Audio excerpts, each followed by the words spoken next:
Gulf മേഖലകളിലും ഈ ആക്രമണം തുടരുന്നുണ്ട്. പ്രവാസികൾക്ക് ആശങ്ക വർദ്ധിപ്പിക്കുന്ന ഒരു കാര്യമാണല്ലോ നിലവിലുള്ളത്. ഒപ്പം തന്നെ വിമാനത്താവളങ്ങളുടെയൊക്കെ ഒരു പ്രവർത്തനത്തേക്ക് ഇത് ബാധിക്കാനുള്ള ഒരു സാധ്യതയുണ്ടോ? ഈ ഇറാനെതിരെ എപ്രകാരമാണോ അമേരിക്ക ആക്രമണം നടത്തുന്നത്, അതിന് ബദലായി അവർക്ക് ചെയ്യാൻ കഴിയുന്ന അതല്ലേ ഉള്ളൂ. അമേരിക്കയെ തിരിച്ചാക്രമിക്കാൻ കഴിയത്തില്ലല്ലോ. അവർ വളരെ വ്യക്തമായി പറഞ്ഞിട്ടുണ്ട്, ഞങ്ങളെ ആക്രമിച്ചാൽ, അത് നേരത്തെ തന്നെ യുദ്ധം തുടങ്ങുന്നതിന് മുമ്പ് തന്നെ യുദ്ധം വരുന്നുണ്ട്, യുദ്ധം ഉണ്ടാകും എന്ന് തിരിച്ചറിഞ്ഞപ്പോൾ തന്നെ ഇറാൻ പറഞ്ഞ രണ്ട് കാര്യങ്ങളുണ്ടല്ലോ. ഒന്ന് പറഞ്ഞ എന്താണ്, ഞങ്ങളെ അമേരിക്ക ആക്രമിച്ചാൽ, ഞങ്ങളെ ഇസ്രായേൽ ആക്രമിച്ചാൽ ഞങ്ങളുടെ മുന്നിൽ വേറെ മാർഗങ്ങളില്ല. അപ്പൊ ഞങ്ങളുടെ മുമ്പിൽ വേറെ മാർഗങ്ങൾ ഇല്ലാത്തത് കൊണ്ട് ഞങ്ങൾ എന്ത് ചെയ്യും?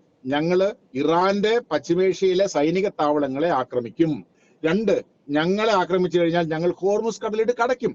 ഇത് രണ്ടും യുദ്ധം തുടങ്ങുന്നതിന് മുമ്പ് പറഞ്ഞതാണ്. എന്നാൽ ഇത് ഗൗരവമായിട്ട് എടുത്തില്ല. കാരണം 2025 ജൂൺ മാസം നടന്ന ആക്രമണത്തിന്റെ വേളയിൽ അമേരിക്ക ആക്രമിച്ചപ്പോൾ ഈ വളരെ ടോക്കൺ ആയിട്ടുള്ള രീതിയിൽ ഇറാൻ ഈ ഖത്തറിന്റെയും അല്ലെങ്കിൽ അങ്ങനെയുള്ള രാജ്യങ്ങളിലും ഒരു ചെറിയ ആക്രമണം നടത്തി അവസാനിപ്പിച്ചു.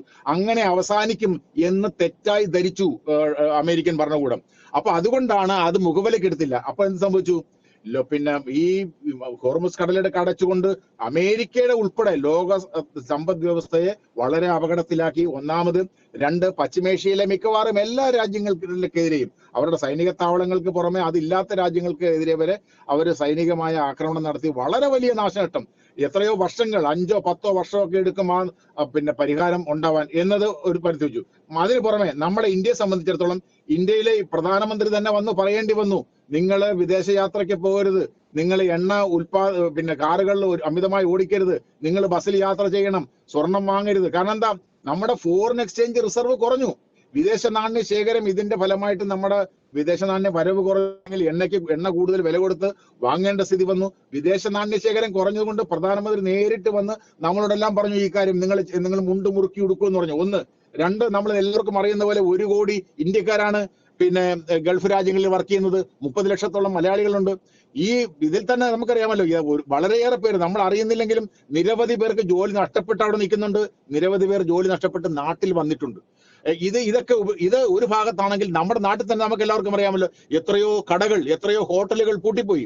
അങ്ങനെയുള്ള, അതായത് സർവ്വതല സ്പർശിയായ മലയാളികളുടെ അല്ല ഇന്ത്യയുടെ ലോകത്തിന്റെ വിവിധ ഭാഗങ്ങളിലെ മുഴുവൻ ജനങ്ങളെയും ബാധിക്കുന്ന തരത്തിലുള്ള ഒരു തരത്തിൽ ആത്മഹത്യാപരമായ യുദ്ധമാണ് വാസ്തവത്തിൽ ഇറാനും അമേരിക്കയും ഇസ്രായേലും ചേർന്ന് ഉണ്ടാക്കി വെച്ചിരിക്കുന്നത്. അത് ഇല്ലാതാക്കാനുള്ള നടപടികൾ ഇന്ത്യ ഉൾപ്പെടെ, അപ്പൊ ഇന്ത്യക്ക് ഇറാനുമായിട്ട് സൗഹൃദമുണ്ട്, ഇന്ത്യക്ക് അമേരിക്കയായിട്ട് സൗഹൃദമുണ്ട്, ഇന്ത്യക്ക് ഇസ്രായേലുമായിട്ട് സൗഹൃദമുണ്ട്, പശ്ചിമേഷ്യൻ രാജ്യങ്ങളെല്ലാമായിട്ട് സൗഹൃദമുണ്ട്, ഇന്ത്യ ഉൾപ്പെടെയുള്ള രാജ്യങ്ങൾ. കാരണം ഇപ്പോൾ നടന്ന പാകിസ്ഥാന്റെയും ഖത്തറിന്റെയും ഈജിപ്തിന്റെയും ഒക്കെ നേതൃത്വത്തിൽ നടന്ന മധ്യസ്ഥ ശ്രമങ്ങളുടെ ഫലമായിട്ടുണ്ടായ ഈ കരാറ് വിജയപ്രാപ്തിയിലെത്തിയില്ല. അപ്പൊ അതുകൊണ്ട് കാരണം എന്തുകൊണ്ടെന്ന് വെച്ചാൽ ഈ മധ്യസ്ഥർക്ക് ഈ സംഘർഷത്തിൽ ഏർപ്പെട്ടുകൊണ്ടിരിക്കുന്ന പാർട്ടികളെ നിയന്ത്രിക്കാനുള്ള ശേഷിയില്ല. അതാണ് എന്റെ പ്രശ്നം. അപ്പൊ അതിന് ശേഷിയുള്ള രാജ്യങ്ങളുടെ കൂട്ടായ്മ, ചൈന, റഷ്യ, ഇന്ത്യ മുതലായ ശക്തമായ രാജ്യങ്ങൾ രംഗത്ത് വന്ന് ഇതിന് അവസാനിപ്പിക്കുന്നതിനുള്ള നടപടികളാണ് വേണ്ടത്.